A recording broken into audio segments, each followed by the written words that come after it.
guys, PRJ_95 here with a sugarcane farm tutorial for Minecraft Bedrock. This sugarcane farm can be made with either dirt or sand blocks, and both variants will have the items listed and be demonstrated in this video. To make this farm with dirt, you will need the following items: 31 building blocks, 1 crafting table, 1 redstone torch, 2 redstone repeaters, 1 lever, 27 redstone, 4 dirt, 8 dispensers, 8 water buckets, 4 hoppers, 4 stairs, 2 chests, 4 pistons, 4 glass panes, 26 glass, 4 glowstone, and 4 sugarcane. For the sand variant, you will need all of the same items as before, except these following changes: 4 sand, not dirt, and 35 building blocks, not 31. For the sugarcane farms, both will require an 8 by 9 space as shown in this diagram. An important thing to remember is that if you build this farm over a chunk border, it is very likely to experience errors and not work correctly. Without further ado, let me show you guys how to build this farm. The first thing we need to do is make a redstone clock. So come to the front left and to back, place a crafting table down. The reason we put a crafting table inside the redstone clock will be very clear soon. On top of the crafting table, place a temporary block, and in front and behind of it, place 2 blocks like this and delete the middle block. Place a redstone torch on the crafting table, a lever on the front like this. On top of the crafting table, place a redstone repeater. You have to crouch to do this or else you'll open the interface. And finally, place a redstone piece underneath this block and you should turn on the redstone clock. To turn this off, all you have to do is flick the lever. Now that you have your redstone clock sorted, 1 block behind your redstone clock, take 12 building blocks and make 2 rows of 6 like this. So we have 6 at the front, miss 1, and then place another row of 6 like this. And in the middle, break all of these blocks 1 level below like this. So we have 2 6s above and 1 below. Now, take your dispensers and place them on the 4 blocks in the middle like this on both sides. So you should have something that looks like this, and then from this redstone, place 2 here and 2 here to connect them to the redstone clock. Once you've done this, place a line of redstone through the dugout area and then connect the dispensers on either side. The reason we have 4 like this is because this line of redstone will power 2 dispensers at most. So if you try to make this farm bigger than 4, it will only power the 2 closest to the redstone. Now that you've done this, place 4 stairs on the side furthest away from the redstone clock on top of the dispensers like this. And because we are doing the dirt farm, place your 4 dirt against the stairs like this. If you are doing the sand variant, what you have to do is take your 4 extra building blocks and place them in between the dispensers like this, and then place the sand on top of those blocks again next to the stairs. The reason we need these here is so that the sand does not fall down in our farm.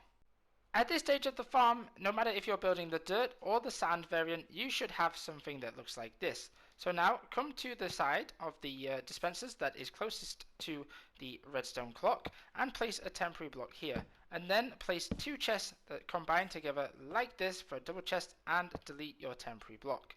Now, take your hoppers and place 1 so that it feeds into the chest, and then take the rest of them so that they feed towards this hopper here. The reason this is so important is because when we put our sugarcane here, they will all collect in these hoppers here and go towards this double chest. Now take your building blocks and from the chest here, build all the way around the side up to the back of the stairs like this. We don't have to fill in this section here, but then on the other side behind the chest, make sure you fill in those 3 blocks, and then you can place your water inside the stairs like this, because they will waterlog the stairs, and then we can place our sugarcane here, because sugarcane needs water in order to be placed on a block. If you're building this in survival, now that you put these 4 water buckets in here, you should have 4 spare buckets, and you will now need to place them in each one of the dispensers that is underneath the stairs, like this. And then on the opposite side, underneath the dispensers that are under the hoppers, you'll have to place your 4 water buckets that you have, so that when the clock goes on and off, we will have a continual water source next to the blocks here, because they will tick over and over. You can check if this works right now by turning on your redstone clock, and you will see that the water sources go back and forth between the hoppers and the stairs.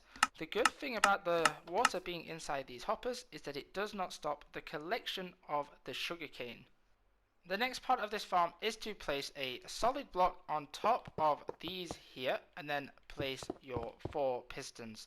If you want to, you can get rid of these 4 blocks here like this. However, a very smart thing you can do with this one at the side here is use it to have the blocks behind for the redstone that we're going to run into the pistons stay there, and then under you can break this one, make a staircase that goes down to the side, so then we can run the redstone up to the back of the pistons, and then you can break this one here.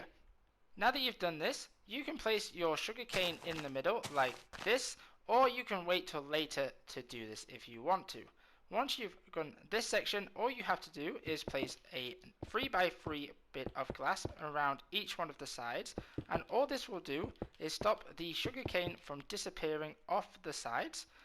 You can, if you want to, place the glass on top of the pistons too, and then at the front to stop them from going away. Then at the front on the top level like this, place 4 glass panes. The reason you don't need the glass panes on the bottom is because it will hit this glass pane and fall straight into the hopper.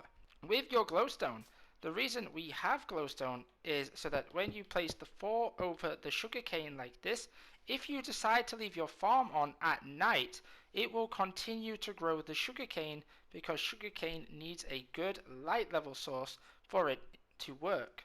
Now we need to get the pistons to work. So what you have to do is come to the back, and at the behind part of this section here is place a redstone repeater, and then move it down 1 tick like this. If you don't do this, the entire farm will not work, and you'll just make the pistons go back and forward. And then once you've done this, just run the redstone up the back and into the back of all the pistons, and it should turn on. So if you didn't place the sugarcane, one tip that I was given by a subscriber of my Twitch channel, Mr. House to the House, is that if you turn the clock on, and then at this point you put a piece of sugarcane down and wait 4 ticks, so 1, 2, 3, 4, 1, 2, 3, 4, 1, 2, 3, 4. What that will mean is that the sugarcane will all grow at different points when the machine is turned on. So if I turn the machine on again, we will have to wait a little bit for the sugarcane to start growing and the machine to work. But as you can see there now, the sugarcane is all growing at different points. And then if you check your chest, you'll see that the sugarcane collects into this part of the system right there. Before I finish this farm tutorial, you will remember at the start of the video I mentioned this crafting table right here being special. So the reason for this is once you have some sugarcane from your farm, if you have a very good creeper farm or one that is very close, you can go into this right here and change your sugarcane to paper or sugar immediately once you've got it from the farm. Thank you guys for watching this sugarcane farm tutorial, and if you found this video useful, please hit the like button, and if you're new around here, don't forget to subscribe. Bye.